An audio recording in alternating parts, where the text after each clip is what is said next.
Man, I wish that I could set up a timer on this thing. There's supposed to be a button for that. If there's not a button, how am I supposed to figure it out? Just too complicated. So anyway, I don't have time to prepare myself with a smile when the camera comes on. We're on.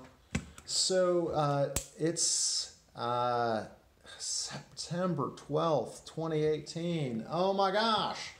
I'm happy to be here. That's my official line. It's my birthday. What can I say?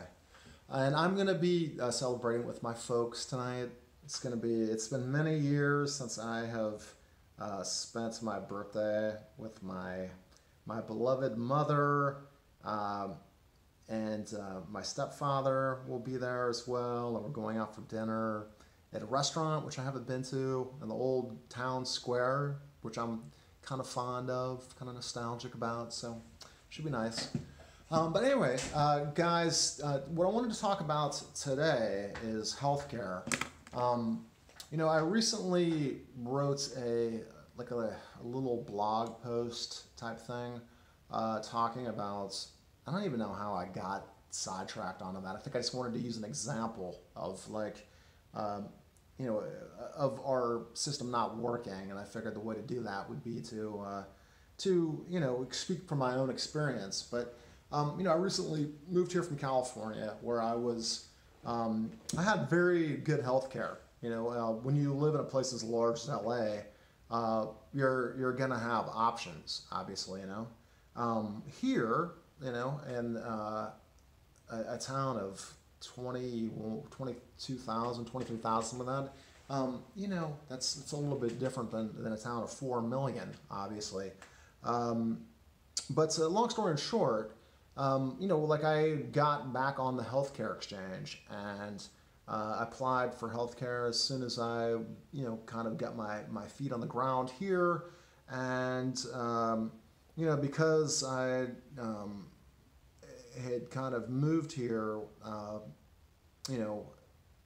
straight away without having, connections, et cetera, they sent me directly to the Medicaid system.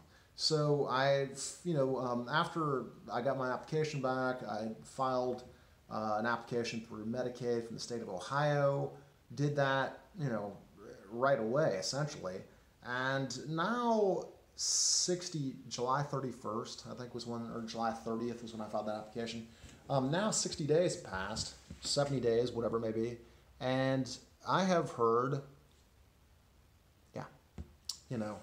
and then I actually called my county healthcare office just to find out, about the status of my application, find out, if it was being processed or something like that.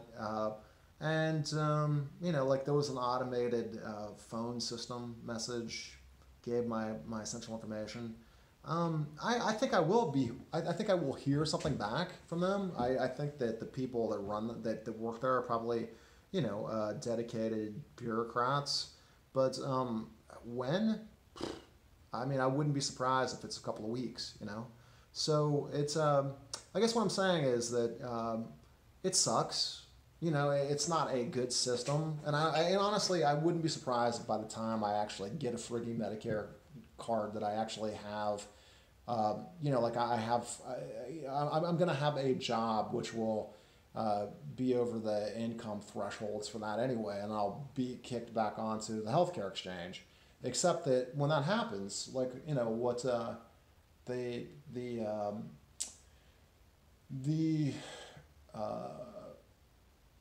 guidelines, or the enrollment period starts in the 1st of November, right? So by the time that really comes out,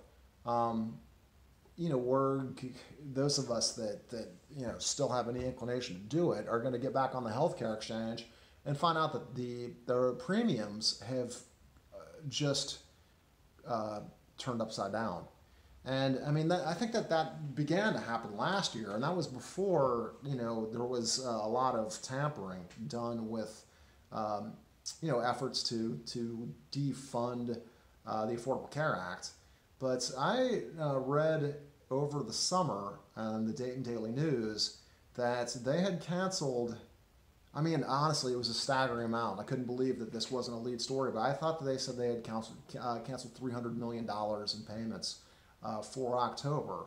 So this is a non-existent story now, but hey man, we're in election season, and that news is going to come out there, and I got to think that that might help Democrats get to the polls. So, I mean, in all people, for God's sake, I mean, like, I think that the sad thing is the problems that we're facing societally have nothing to do with party. It is all about, kind of a shrinking pot of resources, which is available to a certain segment of the population.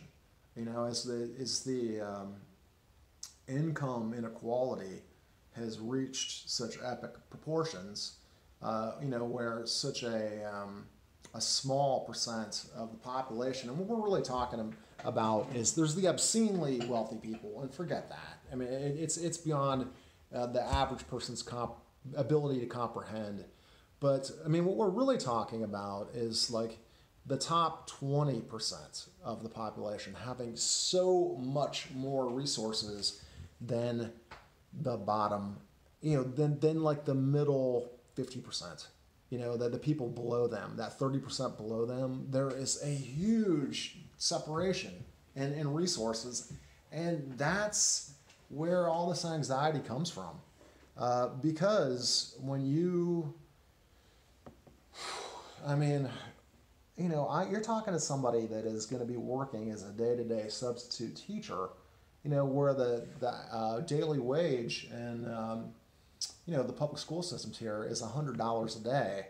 That is not enough money to do anything, and it doesn't matter what the cost of living is. In the year, I mean, that is a 1978 wage, which is being paid in the year 2018, and that's the reality. And when a lot of people, such a major parts of the population, are not being fairly compensated, there's going to be and that those opportunities to do better are limited. There's not, what are those things called? So that we have moves that go up.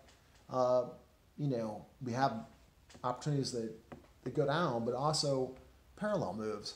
When most of the moves that somebody can make are going to be, pretty much the same, there's resentment that's ensued, because, rightfully so. I think that many of us believe that it's our, that if we've been told that if we do our part, that we participate in our communities, we pay our taxes, we show up for work every day, that we'll be rewarded for that. And why there's so much resentment out there is that for a certain set of the population that compact has been met, but for a much larger subset of the population, that hasn't been there. And so, the only thing that can kind of change these things are changes in the political structure. And, that involves change. That involves, doing things differently. And it involves courage from people. When the way that things are not working for you and have not been working for you and aren't working for, the population at large, then what do you have to lose? Change is inevitable, so it may as well be embraced. But at any rate, like a a country that cannot take care of its own citizens is not going to be a productive or happy place, you know? Jim Carrey has just said, like over the weekend, that the reason why people in Canada are so nice is because they have health care. I mean, like, that's tongue in cheek, but I mean, it's, you can afford to be nice when you understand that all of your needs are being met, you know? When you feel like, and that's why it's so important to fight for what you want, to not accept the status quo, because the minute you do, you will, when you settle for less than you expected, you'll get even less than you expected. You'll get even less than you settled for. That's what happens. So that's my word for today. I think that as an American, we are all entitled to our unalienable rights, and we need to really consider for ourselves what these rights are. We have the right to life, liberty, and the pursuit of happiness. Well, what kind of life, liberty, or happiness are you going to have when you can't take care of yourself? When you don't know how you're going to meet your own obligations. And there is a big difference between self-sufficiency and that which I'm describing. Solutions for problems, and I think that we do ourselves a disservice to believe that things are the same for all of us. Not everybody in America is going to be a MBA, a CPA or a lawyer, or a pharmacist or a doctor. But by and large, that is how the economy is structured, and who's looking out for the people out there that are doing the work? You have to. That's the point. All right. So anyway, that's what I have to say. And keep reading the newspaper. Write your congressman, man.